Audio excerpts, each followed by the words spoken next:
Level 3 is consistency, and this is the level you need to stay with because this is the one that catches almost everyone, not the casual Christians, the serious ones. Here's what level 3 actually looks like. You're reading your Bible every morning. You're praying consistently. You're showing up to church, serving on a team, listening to the sermons, the podcasts, the worship playlists on the commute. You've been doing this for years, maybe decades. Your faith is not performative. Your commitment is not in question. From every external angle and most internal ones, this looks like mature, solid, deeply rooted intimacy with God. And here's what almost nobody tells you. The spiritual disciplines have quietly shifted from being the means of the relationship to being the relationship itself. Your routine is running. The boxes are getting checked. You're reading the Bible, praying the prayers, rendering the service. And somewhere in the daily execution of a solid, admirable spiritual life, the actual encounter with God stopped being the point. Not dramatically, not suddenly, just slowly. The way a fire goes from burning to glowing to warm to barely warm, so gradually that the person tending it doesn't realize they've stopped adding wood. And here is the part that makes level 3 genuinely dangerous. You don't feel it happening, there's no alarm, no obvious signal that something has shifted. The routine is still running, and the routine feels like faithfulness. You're doing more than almost everyone around you. The comparison quietly becomes the measuring stick. And because level 3 is socially rewarded, respected in your church, affirmed in your community, visible enough to feel like a rival, there is no internal pressure demanding you go deeper. The fire is barely warm, but the hearth still looks impressive, and impressive is easy to confuse with alive. The figure who names this better than any theological argument is Martha.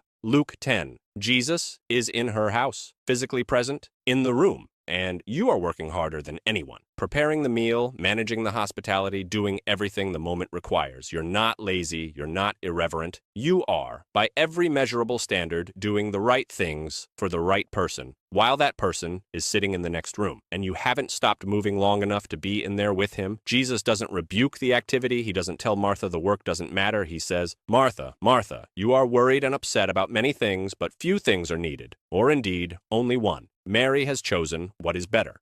Luke 10:41-42.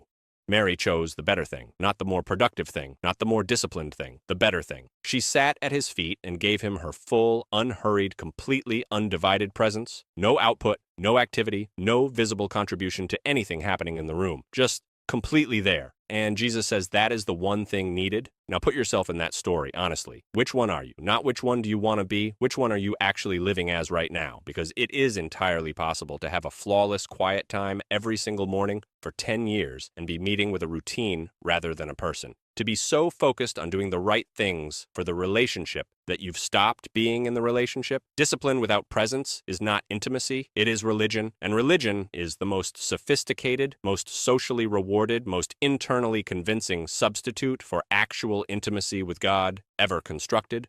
Revelation 2:2-4 makes this uncomfortably specific. Jesus is addressing a church, not a group of backsliders, not a congregation of casual Christians. He says, I know your deeds, your hard work, and your perseverance. You have endured hardships for my name, and have not grown weary. Everything about that sounds like a commendation. And then, yet, I hold this against you. You have forsaken your first love.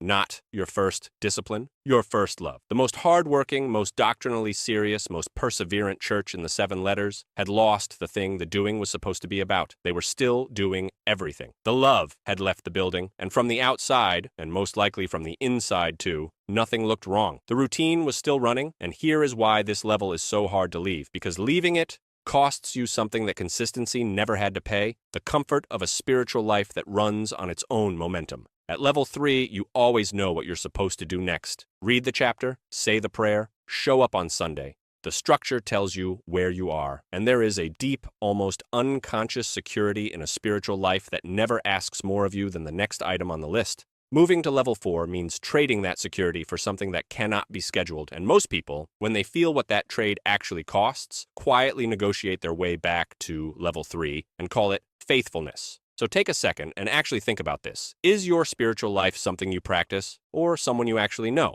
Not someone you know about, someone you know. If God removed every feeling, every sense of his presence, every internal confirmation that the routine was connecting, and left only the structure itself, would it keep running? Would you keep showing up? If the honest answer is yes, that is not strength. That is level 3 telling you exactly what it is made of.